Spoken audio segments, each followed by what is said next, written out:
Sa mga kamani magnet, naririto na naman tayo sa isang pampaswerteng halaman tulad ng snake plant, jade plant na maswerte sa 2024 magpapasok ng kaperahan. Ang palm tree maswerte sa negosyo at nagpapasok ng maraming blessing, biyaya at kaswertihan.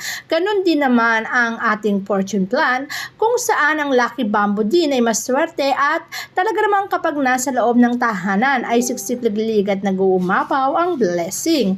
Hindi mawawala sa listahan ng money plant kung saan promote word itself money, swerte sa pera, swerte sa pagkakataon pagdating sa career.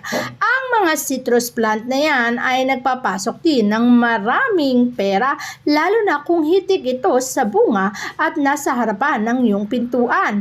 Ganon din naman ang basil na siyang swerte pagdating sa career at pinoproseso na to ang kaswertihan sa aspeto ng pag-ibig, career at negosyo.